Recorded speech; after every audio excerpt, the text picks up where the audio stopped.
আমি এই পৃথিবীতে 18,000 মাখলুকাত দিয়েছি, তার মধ্যে শুধু দুটি জাতিকে আমার ইবাদতের জন্য সৃষ্টি করেছি। তন্মধ্যে হচ্ছে একটি জিন, অপরটি হচ্ছে ইনসান, এই মানব। কিন্তু আমরা আল্লাহ তাআলার ইবাদতের দিক দিয়ে এতটাই পিছিয়ে যে আমরা সব সময় গুনহার কাজের দিকে লিপ্ত থাকি। নবী সাল্লাল্লাহু আলাইহি সাল্লাম বলছেন, কোনো মানুষ যখন একটা গুনাহ করে তখন তার আত্মার ভেতরে কালো হয়ে একটা দাগ পড়ে যায়। যদি সে সেখান থেকে তওবা না করে তাহলে সেই কালো দাগটা বড় হতে হতে হতে হতে তার আত্মাটাকে ঘিরে নেয়। তখন সে বুঝতে পারে না যে কোনটা গুনাহের কাজ আর কোনটা নেকির কাজ, সে পার্থক্য করতে পারে না। আর এই কারণেই আজকে আমাদের থেকে লজ্জা শরম উড়ে গেছে। নবী সাল্লাল্লাহু আলাইহি সাল্লাম বলছেন, ইদা লাম তাস্তাহি ফাসনা মা শি'তা, যখন মানুষের কাছ থেকে লজ্জা উঠে যাবে তখন ওর যা ইচ্ছা হবে সেটাই করবে। আজকের দিকটাকে যদি লক্ষ্য করা যায়, আল্লাহ তাআলা আমাদেরকে যে কারণে সৃষ্টি করেছিলেন সেই কারণটা আমরা না করে, তার মনোকামনাটাকে পূরণ না করে, আমরা আল্লাহ তাআলার যে কথা আদেশ দেয়নি তার দিকে আমাদের আচার আচরণটা গড়িয়ে গেছে। যার কারণেই আল্লাহ তাআলা সময়ে অসময়ে, সিজনে আনসিজনে আমাদের যা দরকার তার বিপরীত করে দেখাচ্ছে। যে রূপের নাই, কৃষকের মুখে যদি আজকে শোনা যায় তাহলে সে ভালোভাবে বলতে পারে যে আজকের ডেটে মানুষ আলু লাগিয়েছিল, আলু লাগার পর সে আলুতে ভালো দাম পায়নি। যে লাগিয়েছে সে নিজে বলছে যে আমি যে টাকাতে বীজ কিনেছিলাম সেই টাকাটি আমার উঠল না। আলু গেল, শাক সবজি যারা করেছিলেন তাদের বিষয়টাও সেরকম। শাক সবজি করার পরে সে যত পরিমাণ তাতে টাকা লাগিয়েছে সেই পরিমাণ টাকা সেখান থেকে পেয়ে যায়নি। তারপরে আজকে ভুট্টার সময়, কিছু কিছু মানুষের ভুট্টা পেকে গেছে, কিন্তু এই দিন এমন একটা পরিস্থিতি আল্লাহ তাআলা করে দিয়েছে যার কারণে সে ভুট্টাও কাটতে পারে না, এবং ভুট্টা পড়ে গেছে ঝড়ে বাতাসে, ভুট্টাতে গাছ বেরিয়ে যাবে। এগুলো সব হচ্ছে আমাদের আমলের কারণে। যে রূপের নাই, এই সেম কথাটিকে আল্লাহ তাআলা সূরা রুমের 41 নম্বর আয়াতের মধ্যে বলছেন, যাহারাল ফাসাদু ফিল বাররি ওয়াল বাহর বিমা কাসাবাত আইদিন নাস।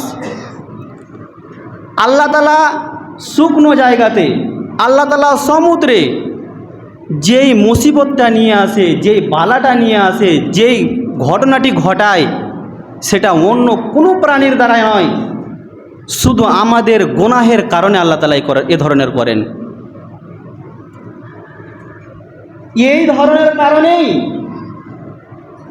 যে সময়ে বৃষ্টির সময় নয় সেই সময়ে বৃষ্টি, যে সময় বৃষ্টির সময় নয় সে সময়, যে সময় বৃষ্টির সময় হয় সে সময় আল্লাহ তাআলা বৃষ্টি দেয় না, আমাদের আমলের কারণে। অতিবৃষ্টি, অনাবৃষ্টি মানে পানি না হওয়া আর বেশি পানি হওয়া, যে সময়ে পানির দরকার সেই সময়ে পানি না হওয়া, এটা হচ্ছে কি আল্লাহ তাআলার পক্ষ থেকে একটা আযাব। আমরা এই জিনিসটাকে ভাবি না। এই হাওয়া আল্লাহ তাআলা বলছেন কি, কাযযাবাত সামুদ ওয়া আদুম বিল কারিয়া, দুটো জাতি, একটা কওমে আদ, একটা কওমে সামুদ। এ দুটো কওমের কথা আল্লাহ তাআলা বলছেন সূরা হাক্কার ভেতরে, যে এরা কী করেছে, আল্লাহ তাআলার সীমা লঙ্ঘন করেছে। সীমা লঙ্ঘন করার কারণে আল্লাহ তাআলা কী করেছেন তাদেরকে, ফাম্মা সামুদ ফাউহলিকু বিত্তাগিয়া, আল্লাহ তাআলা কওমে সামুদকে কী করেছেন, উঁচু একটা আওয়াজ দিয়ে তাদেরকে ধ্বংস করে দিয়েছেন। অন্যান্য রেওয়াতে পাওয়া যায় যে আল্লাহ তাআলা তাদের পায়ের তল থেকে মাটিকে সরিয়ে দিয়েছেন এবং তাদেরকে হালাক করে দিয়েছেন, বরবাদ করে দিয়েছেন। তাহলে তারা করতো কি, তারাও আমাদের ধরনই করতো। যেরকম আমরা আল্লাহ তাআলাকে আর স্মরণ করতে ভুলে গেছি, স্মরণ করতে পারি না বলে আল্লাহ তাআলা আমাদেরকে অসময়ে বৃষ্টি দিচ্ছেন, অতিবৃষ্টি দিচ্ছেন বা অনাবৃষ্টি দিচ্ছেন। সেম ইউরোপের নাই, যখন পশ্চিম দিকে মেঘ হতে আসলো তখন তারা খুব খুশি, মনে মনে ভাবতো কি যে আজকে বৃষ্টি হবে, কিন্তু না, আল্লাহ তাআলা তাদেরকে এমন একটা বিকট আওয়াজ দিলেন, বিকট আওয়াজ দিয়ে তাদেরকে ধ্বংস করে দিয়েছেন। তারপরে বলছেন ওয়াম্মা আদুন ফাউহলিকু বিরিহিন সারসারিন আতিয়া, এবং একটা কওমে আদ ছিল, এই কওমে আদটাকে আল্লাহ তাআলা অতি ঝড় দিয়ে, মানে খুব উঁচু পরিমাণের ঝড়, সেই ঝড় দিয়ে কি করেছেন আল্লাহ তাআলা তাদেরকে হালাক করে দিয়েছেন, বরবাদ করে দিয়েছেন। সাখারাহা আলাইহিম সাবআ লায়ালিন ওয়া তামানিয়াতা আইয়ামিন হুসুমান ফাতারাল কওমা ফিহা সারআ কান্নাহুম আজাজু নাখলিন খাবিয়া। আল্লাহ তাআলা বলছেন যে আমি যে আদের উপরে বজ্রপাতটা দিয়েছিলাম, যে হাওয়াটা দিয়েছিলাম, সেটাকে মুসালসাল অনবরত 7 দিন এবং 8 রাত একই রকমভাবে বাতাস, সেই প্রচুর বাতাস। আজকে আমাদের যে কিছুদিন পূর্বে একটা ঝড় হলো, কিছুদিন পূর্বে রাত্রে, সেই ঝড়টা যদি খুব বেশি হয়ে থাকে 10 থেকে 15 মিনিট, তার থেকেও কম, তার পরিবর্তিতে আমাদের এই জায়গাটাতে কিছু কম হয়েছে, অন্যান্য জায়গার অনেক ক্ষতি হয়েছে। তাহলে যদি একই রকমভাবে এর থেকেও যদি আরও উঁচু পরিমাণের হয়, এর থেকে যদি বেগটা আরও বেড়ে যায়, আর একই রকমভাবে যদি 7 দিন আর 8 রাত চলে, তাহলে তাদের পরিস্থিতি কি হয়? সালেহ আলাইহিস সালাতু ওয়াস সালাম তাদের নবী ছিলেন। তিনি বললেন কি যে যদি তোমরা আল্লাহ তাআলার দিকে ধাবিত না হও, তাহলে আল্লাহ তাআলা তোমাদেরকে এমনভাবে আযাব দেবেন যে তোমাদেরকে ধ্বংস করে দেবেন। সে সময় অনাবৃষ্টি ছিল, কোনো পানি হচ্ছিল না।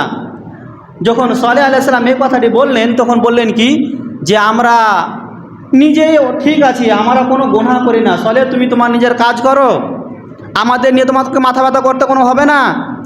এই বলার পরে বলল কি, যখন ঝড় আসবে আমরা নিজের কোমর পর্যন্ত মাটিতে খুঁড়ে মাটির তলে দেবো, তাহলে তোমার আল্লাহ আমাদেরকে কোথাও নিয়ে যেতে পারবে না, আমি নিজের জায়গাতে দাঁড়িয়ে থাকবো। তারা এই ধরনের বলল। যখন এই কথাটি বললেন, আল্লাহ তাআলা সেই কথাটিকে বলছেন কি কান্নাহুম আজাজু নাখলিন খাবিয়া। আল্লাহ তাআলা কি করেছেন, সেই সময় এমনভাবে প্রখণ্ড ঝড় দিয়েছেন, তারা সেরূপের ন্যায় করেছিল, কোমর পর্যন্ত, নিজের শরীরের কোমর পর্যন্ত মাটির নিচে পুঁতে দিয়েছিল, এবং পুঁতে দেওয়ার পর উপরটা ভেবেছিল কি আমরা এভাবে বেঁচে যাবো, কিন্তু না, আল্লাহ তাআলা যখন গজব দিবেন তখন কেউ বাঁচতে পারে না।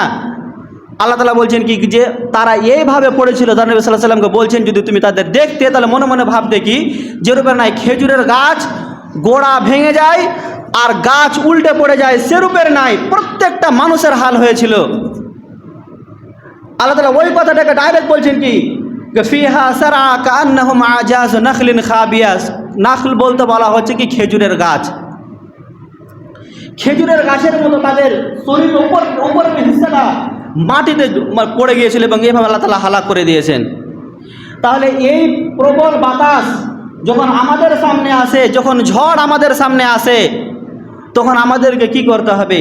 উম্মুল মুমিনিন আয়েশা রাদিয়াল্লাহু তাআলা আনহা তিনি বলছেন, দয়ার নবী সাল্লাল্লাহু আলাইহি সাল্লাম তিনি বলতেন যে যখন ঝড় আসবে, ইদা রা রিহ, আল্লাহ নবী যখন সাল্লাল্লাহু আলাইহি সাল্লাম যখন বাতাস দেখতেন তখন কি করতেন? ক্বালা আল্লাহুম্মা ইন্নী আসআলুকা খায়রাহা ওয়া খায়রা মা ফিহা ওয়া মা উরসিলাত বিহি। হে আল্লাহ, আমি সেই জিনিসটাই চাই এর ভেতরে যা ভালো রয়েছে, এবং তুমি এর মধ্যে যা ভালো রেখেছো, এবং এই হাওয়ার মধ্যে যা ভালো আমাদের দরকার। আল্লাহ নবী এই বলে দোয়া করতেন, ওয়া আউযু বিকা মিন শাররিহা ওয়া শাররি মা ফিহা ওয়া শাররি মা উরসিলাত বিহি, এবং আমি পানাহ চাইছি সেই সমস্ত ভয়ঙ্কর জিনিস থেকে যেটা আমার ক্ষতি করবে, এই হাওয়ার মধ্যে রয়েছে, এবং এই হাওয়াতে আমাকে হালাক ও বরবাদ করে দিবে, সেখান থেকে আমি পানা চাইছি। দয়ার নবী সাল্লাল্লাহু আলাইহি সাল্লাম আবি হুরায়রা রাদিয়াল্লাহু তাআলা আনহর বর্ণনা তিনি বর্ণনা করছেন যে আবি হুরায়রা রাদিয়াল্লাহু তাআলা আনহু তিনি বর্ণনা করছেন যে রাসূল আকরাম সাল্লাল্লাহু আলাইহি সাল্লাম যখন বজ্রপাতের আওয়াজ শুনতেন, যখন খুব জোর মেঘ ডাকতো, যখন বিজলি চমকিত, তখন তিনি বলতেন আল্লাহুম্মা লা তাকতুলনা বিগাযাবিকা ওয়া লা তুহলিকনা বিআযাবিকা ওয়া আফিনা ক্বাবলা যালিক। আল্লাহুম্মা লা তাকতুলনা, হে মহান রব্বুল আলামিন, তুমি আমাদেরকে হত্যা করে দিও না এই অবস্থায়। প্রবল ঝড় যেরকম কওমে আদকে করেছিলে, যে তাদেরকে হত্যা করে দিয়েছিলে, হালাক বরবাদ করে দিয়েছিলে, হে মহান রব্বুল আলামিন, তুমি আমাদেরকে সেরূপের ন্যায় হত্যা করে দিও না। লা তাকতুলনা বিগাযাবিক, তোমার এই আযাবের দ্বারাই, তোমার এই রাগের দ্বারাই, যখন আমরা আল্লাহ তাআলার যেভাবে অনুকরণ করা সেরূপের ন্যায় করতে না পারার কারণে যখন আমাদের উপরে ঝড় আসে, সে সময় আমাদেরকে এই দোয়াটি বলতে হবে আল্লাহুম্মা লা তাকতুলনা, হে মহান রব্বুল আলামিন, তুমি আমাদেরকে হত্যা করে দিও না এই প্রবল হাওয়াতে, এই প্রবল ঝড়ে। বিগাযাবিকা ওয়া লা তুহলিকনা বিআযাবিক, এবং তুমি আমাদেরকে হালাক করে দিও না তোমার এই আযাব দ্বারা, অর্থাৎ এই প্রচণ্ড ঝড় দ্বারা। ওয়া আফিনা ক্বাবলা যালিক, হে মহান রব্বুল আলামিন, তুমি আমাদেরকে এর পূর্বে মাফ করে দাও। এই কারণেই দয়ার নবী সাল্লাল্লাহু আলাইহি সাল্লাম খুব বেশিভাবে এই দোয়াটিকে বলতেন, বিশেষ করে লাইলাতুল কদর রাতে আল্লাহর নবী বলতেন আল্লাহুম্মা ইন্নাকা আফুউন তুহিব্বুল আফওয়া ফা'ফু আন্নী। খুবই গুরুত্ব রয়েছে এই দোয়াটার। আল্লাহুম্মা ইন্নাকা আফুউন, হে মহান রব্বুল আলামিন, তুমিই তো ক্ষমাশীল। আল্লাহুম্মা ইন্নাকা আফুউন, হে মহান রব্বুল আলামিন, তুমিই তো ক্ষমাশীল। তুহিব্বুল আফওয়া, তুমি ক্ষমা করতেও ভালোবাসো। মহান রব্বুল আলামিন, তুমি ক্ষমাশীল, তুমি ক্ষমা করতেও ভালোবাসো। ফা'ফু আন্নী, অথচ আমাকে ক্ষমা করে দাও। আমাদের মুখ দিয়ে সারাদিন চলে যায়, এই ধরনের কথাগুলি বেরিয়ে আসে না। যেখানে আল্লাহ তাআলা আমাদেরকে বারবার বলছেন কি, যে তোমরা আমার দিকে যদি এক কদম চলে আসো, আমি তোমাদের দিকে 10 কদম বেরিয়ে চলে যাব, কিন্তু আল্লাহ তাআলার দিকে আমরা ধাবিত হতে পারি না, সব সময় পেছন দিকে আমরা টেনে থাকি। এরূপের নাই আল্লাহ তাআলা অন্যত্রে বলছেন যে আমরা আমাদের যে ধনসম্পদ আল্লাহ তাআলা আমাদেরকে দিচ্ছেন, সেই ধনসম্পদ থেকে যদি আমরা তার যেটা হক রয়েছে সেই হকটা যদি বের না করি, যেরূপে না আল্লাহ তাআলা বলছেন যে ইয়া আইয়ুহাল্লাযীনা আমানু ইন্না কাসীরাম মিনাল আহবারি ওয়ার রুহবান, হে ঈমানদারগণ, তোমরা শুনে রাখো যে নিশ্চয় যারা ঈসাই তাদের আলেমকে আহবার, যারা ইহুদি তাদের আলেমকে রুহবান বলা হয়। এরা কি করত, বাতিলভাবে এর আল্লাহ তাআলার যে হক রয়েছে সেই হকটাকে পরিপূর্ণ না করার বিপরীতে তারা কি করত, ভক্ষণ করত মালগুলিকে। এবারে প্রশ্ন হবে যে আমি তো কারো জিনিস নিই না। জি অবশ্যই, আপনি যে আপনার ধনসম্পদ আল্লাহ তাআলা আপনাকে দিয়েছে, তার যা হক রয়েছে, আপনার যা উসুর রয়েছে, আপনার যা যাকাত রয়েছে, সেটা যদি আপনি বের না করেন, তাহলে আপনি বাতিলভাবে আপনি আপনার মালটাকে খাচ্ছেন।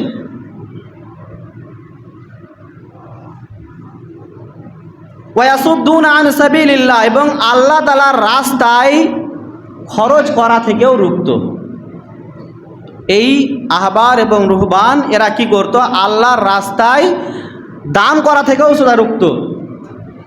এবারে যদি দান খায়রাত না করেন তাহলে কি হবে, তারপরে বলছেন ওয়াল্লাযীনা ইয়াকনিজুনা আয-যাহাবা ওয়াল ফিদ্দাতা ওয়া লা ইউনফিকুনাহা ফি সাবিলিল্লাহ।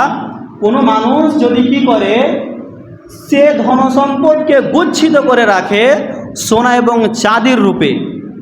এখানে ব্যাংক ব্যালেন্সও হতে পারে। এখানে আপনার যখন দেখলেন যে আপনার কাছে একটা মোটা অঙ্কের টাকা হলো, সেখান থেকে যাকাত বের করলেন না, সেই টাকা দিয়ে আপনি একটা জমি কিনলেন, এটাও হতে পারে। আপনাকে বাড়ানোর জন্য কোনো অসুবিধা নেই, কিন্তু যা হক রয়েছে হক আপনি আদায় করে দেন, তারপর আপনি বাড়িয়ে নেন, আলহামদুলিল্লাহ, তাতে অসুবিধা নেই। কিন্তু আপনার যা ধনসম্পদ রয়েছে, আল্লাহ তাআলা আপনাকে যা দিয়েছেন, তা থেকে যদি আপনি না বের করেন ওসুর জাকাত, তার কথাই বলছেন যে ওয়াল্লাযীনা ইয়াকনিজুনা আয-যাহাবা ওয়াল ফিদ্দাতা ওয়া লা ইউনফিকুনাহা ফী সাবিলিল্লাহ, যারা নিজে নিজে কি করলো, ধন সম্পদগুলিকে গচ্ছিত করে রাখলো এবং আল্লাহ তাআলার রাস্তায় খরচ করলো না, তা আল্লাহ তাআলা তাদেরকে বলছেন কি যে ফাবাশশিরহুম বিআযাবিন আলীম, হে নবী তুমি তাদেরকে দিয়ে দাও সংবাদ যে তোমাদের জন্য ভয়াবহ জাহান্নাম রয়েছে। তাহলে মানুষ ততক্ষণ পর্যন্ত ধন সম্পদ করবে। আল্লাহ তাআলা সূরা তাকাসুরের মধ্যে বলছেন আলহাকুমুত তাকাসুর হাত্তা যুরতুমুল মাকাবির, মানুষকে ধন সম্পদ হালাকাতের দিকে নিয়ে চলে যায়, ধ্বংসের দিয়ে নিয়ে চলে যায়, আর সে খালি বলতেই থাকে আমার ধন সম্পদ এটা, এটা আমার ধন সম্পদ, এটা আমার সম্পদ, ওটা আমার সম্পদ। সে কতক্ষণ পর্যন্ত বলবে? হাত্তা যুরতুমুল মাকাবির, যতক্ষণ পর্যন্ত তাকে কবরস্থানে না নিয়ে যাওয়া হয়েছে। এর জন্য আপনাকে একটা সময় দেওয়া হয়েছে। সূরা মুনাফিকুনের লাস্ট আয়াত আল্লাহ তাআলা বলছেন ওয়ালা ইউআখিরুল্লাহ, মানে আল্লাহ তাআলা কোনো মানুষকে তার শেষ অবধি সময় দিয়েছেন কি ওয়ালা ইউআখিরুল্লাহু নাফসান ইযা জাআ আজালুহা, একটা মানুষের কাছে যখন তার নির্ধারিত সময় এসে পৌঁছাবে তখন আর অবকাশ দেওয়া যাবে না। অর্থাৎ আপনার বয়স 70 বছর ছিল, যখন 70 বছর পুরে একদম আর সামান্য কিছুক্ষণ সময় রয়েছে, তা সেই সময় আপনার মৃত্যুবরণ হবে, সেই সময়টাকে বলা হয়েছে ওয়ালা ইউআখিরুল্লাহু নাফসান ইযা জাআ আজালুহা। কোনো মানুষের যখন নির্ধারিত সময় তার কাছে এসে পৌঁছাবে তখন সেটাকে আর দেরি করা যাবে না। আল্লাহ তাআলা বলছেন কি তুমি যা আমল করতে সে বিষয়টা আমার কাছে খুব ভালোভাবে জানা রয়েছে। মুমিন, আপনাকে বলা হচ্ছে আপনি নিজেকে একবার আল্লাহ তাআলার জায়গাতে নিয়ে আসুন, আল্লাহ তাআলার কাছে নিয়ে আসুন এবং নিজে অনুধাবন করুন, নিজের ভেতরে মনের ভেতরে এই জায়গাটা নিয়ে আসুন যে আমি বারবার করে সোচবো যে আমার উপরে আজকে আযাব কেন, অনাবৃষ্টির সময় বৃষ্টি কেন, অতিবৃষ্টির সময় বৃষ্টি নেই কেন। এগুলো হচ্ছে আমাদের পাপ। এর জন্য যেরূপের নাই আমরা কোনো জিনিসের দরকার পড়লে আমরা তাড়াতাড়ি করে সেখানে এগিয়ে যাই, সেরূপের না এটা আপনার জন্য দরকার যে অতিবৃষ্টি এবং অনাবৃষ্টি এটা আল্লাহ তাআলার পক্ষ থেকে আসে। এটা হচ্ছে আপনাকে আল্লাহ তাআলার দিকে ধাবিত হতে হবে, আল্লাহ তাআলার কাছে ক্ষমা চাইতে হবে, নিজের গুনাহের মাফ চাইতে হবে, নচেত আল্লাহ তাআলা আমাদের উপর তো এভাবে আযাব নিয়ে আসতেই থাকবে। পরিশেষে দোয়া করি, হে মহান রব্বুল আলামিন, আমাদের মধ্যে অনেক লোক যারা বেনামাজি, আল্লাহ তুমি তাদেরকে নামাজি বানিয়ে দাও, করি আল্লাহুম্মা আমিন। হে মহান রব্বুল আলামিন, আমাদের ভেতরে অনেক ভাই, বাবা, কাকা অসুস্থ রয়েছে, হে মহান রব্বুল আলামিন তুমি ডাক্তারের ডাক্তার, তোমার চাইতে আর কোনো বড় ডাক্তার নেই, হে মহান রব্বুল আলামিন তুমি তাকে আরোগ্য দান করি আল্লাহুম্মা আমিন।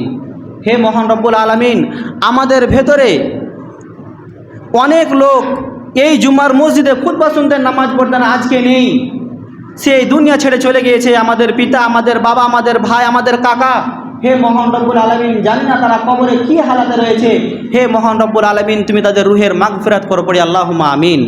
হে মহান রব্বুল আলামিন তাদের কবরকে নূরে মানাওয়ার করে দাও, পড়ি আল্লাহুম্মা আমিন।